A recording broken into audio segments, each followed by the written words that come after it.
Assalamualaikum warahmatullahi wabarakatuh dan selamat pagi. Halo semuanya, apa kabar? Sehat? Baiklah, jangan lupa mematuhi protokol kesehatan 5M dan selalu tetap di rumah ya agar tetap semangat dan sehat menjalani PJJ hari ini. Baiklah, Ibu akan membahas materi tematik terpadu PKN tentang persatuan dan kesatuan dalam upaya meraih kemerdekaan. Materi ini untuk siswa kelas 5 SD. Sejarah kemerdekaan Indonesia. Untuk mengetahui bagaimana sejarah kemerdekaan Indonesia, marilah kita lihat pada video cuplikan berikut ini.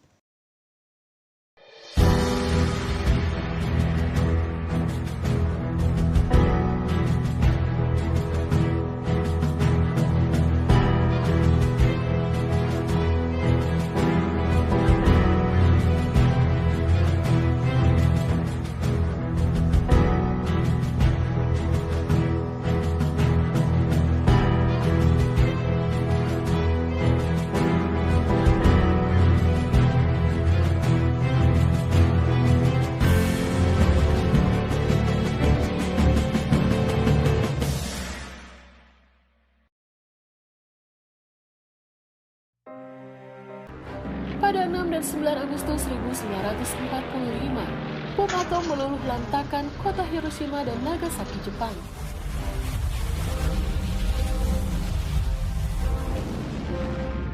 Kehancuran dua kota ini mengakibatkan kelumpuhan kondisi politik dan ekonomi Jepang.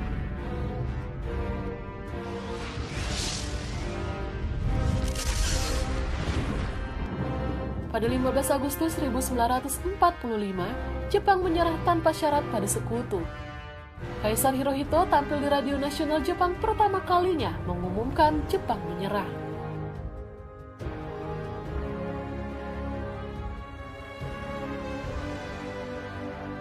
Berita kekalahan Jepang dari sekutu tidak seketika tersiar ke berbagai negara. Namun, berita ini diketahui oleh Sultan Syahrir, yang saat itu melakukan gerakan bawah tanah untuk mempersiapkan kemerdekaan tanpa bekerja sama dengan Jepang. Saat pemuda gerakan bawah tanah di Indonesia mendengar kekalahan Jepang, Soekarno, Muhammad Hatta, dan Rajiman Widyodiningrat sedang berada di Dalat, Vietnam. Sejak kedatangannya tanggal 9 Agustus 1945, mereka baru dapat bertemu dengan Marsekal Hisaichi Terauchi tanggal 12 Agustus 1945. Terauchi adalah pemimpin militer tertinggi Jepang untuk kawasan Asia Tenggara dan sekaligus anak sulung Perdana Menteri Jepang Terauchi Masatake. Ia berpesan bahwa Indonesia harus segera bersiap-siap merdeka, dan itu menjadi tugas Soekarno, Hatta, Rajiman, serta para anggota panitia persiapan kemerdekaan Indonesia untuk mempersiapkannya.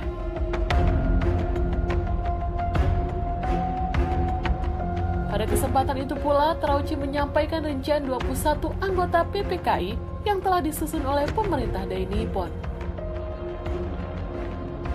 14 Agustus 1945, rombongan dari Vietnam sore hari tiba di Indonesia. Mereka disambut Khairul Saleh, Asmara Hadi, H.M. Hanafi, Sudiro, S.K. Trimurti, dan Sayuti Melik. Ada beberapa kekuatan pemuda di Jakarta mendesak agar proklamasi segera diadakan. Mereka mencegatnya di sekitar Kemayoran, Jakarta, meminta kepada Bung Karno dan sekaligus memberitahu kepada Bung Karno bahwa Jepang sudah menyerah hari itu. Dan saya yakin Bung tidak diberitahu oleh Jenderal Terauchi, kata Khairul Saleh pada saat itu seperti itu. Tetapi pada saat itu Bung Karno mungkin karena situasi pada saat itu mungkin ada orang-orang Jepang juga di situ, tidak begitu mengindahkan saran dari para pemuda itu. Dia hanya mengatakan bahwa pembicaraan seperti ini tidak bisa dilakukan di sini. Kita harus membicarakan di tempat lain. Lalu pergi Bung Hatta dan Bung Karno. 15 Agustus 1945, Sultan Syahrir bertemu dengan Soekarno dan Hatta. Ia membicarakan soal detik-detik kemerdekaan. Namun Soekarno dan Hatta masih satu suara bahwa ada prosedur untuk kemerdekaan. Malam harinya para pemuda dari kelompok Menteng 31, antara lain Khairul Saleh, Johar Nur, Abu Bakar Lubis, Armansyah, dan Subadio Sastro Satomo berkumpul di belakang Ekman Institute. Kali ini Wikana turut serta bersama Aidit, mereka kembali membahas rencana proklamasi kemerdekaan Indonesia. Muncul keinginan untuk membuat Soekarno dan Hatta itu clear dari pengaruh Jepang.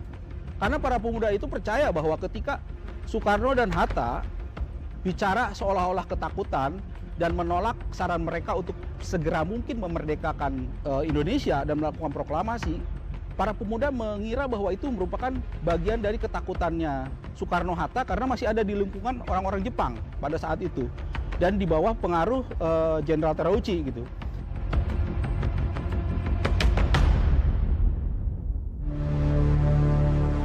Pada pukul 11 diputuskan untuk mengirim perwakilan pemuda menemui Bung Karno dan Bung Hatta. Wikana dipilih menjadi ketua utusan sekaligus juru bicara untuk bertemu Soekarno di Jalan Pegangsaan Timur nomor 56, didampingi Hairul Saleh, Subadio Sastro Satomo, Suroto Kunto, dan Ahmad Aidit. Setelah menjelaskan maksud kedatangannya, Wikana mulai melobi Bung Karno untuk segera memerdekakan Indonesia. Mereka berdebat keras, bahkan Soekarno sempat marah kepada Wikana. Apakah boleh dikatakan bahwa tujuan pemuda-pemuda, kelompok pemuda ini memaksakan kehendaknya kepada Soekarno-Hatta boleh dikatakan gagal karena langkah pemaksaannya untuk segera agar supaya Soekarno secara personally memproklamasikan kemerdekaan, ternyata Soekarno-Hatta tidak menyerah pada paksaan, pada tekanan pemuda kan. Soekarno tetap bertahan. Tapi bagi Soekarno juga sebenarnya Soekarno-Hatta kalau membaca buku ini sepakat terhadap mempercepat proklamasi itu. Menjelang sahur pukul 1.30 dini hari, lobi Wikana pun gagal. Akhirnya para pemuda undur diri dan melanjutkan rapat ke asrama Baperpi di Jalan Cikini nomor 71.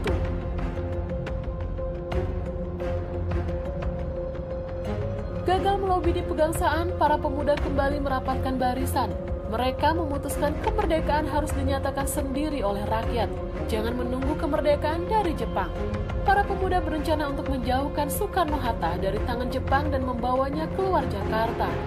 Para pemuda mengira bahwa itu merupakan bagian dari ketakutannya Soekarno-Hatta karena masih ada di lingkungan orang-orang Jepang. Makanya mereka berinisiatif untuk membawa Soekarno-Hatta ke sebuah tempat yang clear dari pengaruh Jepang. Maka dipilihlah Rengas Dengklok sebagai tempat yang dianggap clear untuk mendiskusikan dan mendesak kembali Soekarno-Hatta agar segera mungkin melakukan proklamasi. 16 Agustus 1945, para pemuda pada dini hari meluncur dari Cikini Raya dengan membawa 2 mobil untuk membawa Soekarno dan Hatta ke Rengas Dengklok. Mereka menjemput Hatta terlebih dahulu, baru menuju ke rumah Soekarno di Pegangsaan Timur. Saat Soekarno dan Fatmawati yang menggendong Guntur keluar dari kediamannya, sedan plat hitam yang menunggu telah berisi Bung Hatta di jok belakang. Kalau istilahnya Hatta di sini dalam bukunya ini menculik, tapi kalau menurut Soekarni, ya dia diselamatkan. Kedua beliau ini kan dianggap memiliki posisi yang sangat penting. Nah, kekhawatiran Soekarni, kalau terjadi kericuhan, Jepang bisa mencelakai Soekarno-Hatta. Jalanan yang masih gelap gulita, rombongan itu menembus keluar Jakarta ke arah Karawang. Tiba-tiba dalam perjalanan mereka bertukar mobil, karena mobil yang disopiri Winoto harus kembali ke Pegangsaan mengambil susu Guntur yang tertinggal. Rombongan Soekarno-Hatta pun meneruskan ke Rengas Dengklok. Kenapa Bung Karno dibawa ke Rengas Dengklok? Itu relatif dekat dengan Jakarta karena kalau misalnya ada apa-apa mereka bisa bergerak cepat gitu. Nah makanya Bung Karno dibawa ke sana dan diamankan ke sana dengan harapan Bung Karno bisa clear dari pengaruh Jepang dan bisa langsung mengucapkan proklamasi di Rengas Dengklok. Pukul 6 pagi tiba di Rengas Dengklok, mereka turun di rumah camat, lalu melanjutkan perjalanan melalui sawah dan sungai. Barulah mereka sampai di rumah Chow Si Seong. Ya waktu itu Singgi, Jadi kita singgih sama rekan-rekan kan datang kemari, dia mau ketemu, mau minta tempat untuk berunding. Anak-anak yang di sini, cucu-cucunya disuruh keluar. Itu kemungkinan segi keamanan supaya jangan nanti Jepang gerbek. Kita nggak ada yang inilah gitu, nggak ada yang kena itulah musibah lah gitu. Jadi diungsikan. Guna menjaga keamanan, si empunya rumah diungsikan oleh anggota PETA setempat ke rumah lain. Tinggallah Soekarno, Hatta, Soekarni, Fatmawati, dan Guntur yang masih bayi mendiami rumah tersebut. Soekarno-Hatta hilang, Jakarta panik. Dampak politik yang mungkin diharapkan oleh Syahrir CS dengan penculikan Soekarno, Hatta, bahwa mereka akan mendapatkan dukungan yang lebih besar, tapi ternyata juga enggak kan. Pada akhirnya yang menentukan tetap Soekarno-Hatta gitu.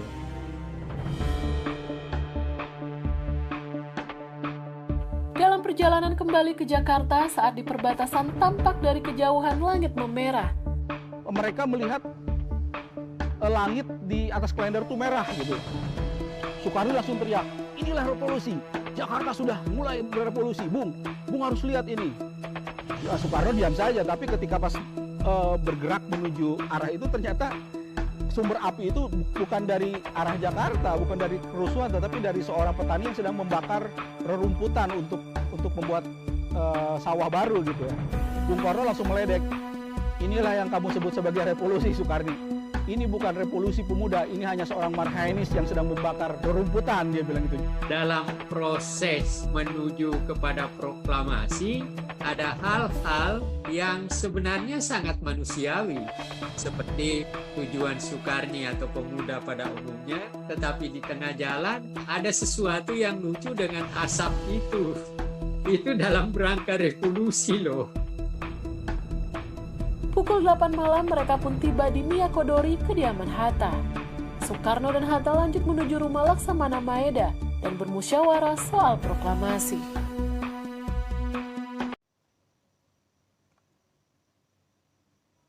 Latihan. Untuk latihan hari ini adalah mengerjakan soal dalam bentuk kuis berupa word wall. Linknya dapat kamu peroleh di deskripsi video ini. Terima kasih telah menonton video ini dan terima kasih telah bergabung pada kelas 5 yang hebat ini. Sekian dari Ibu ucapkan terima kasih banyak. Assalamualaikum warahmatullahi wabarakatuh dan selamat pagi.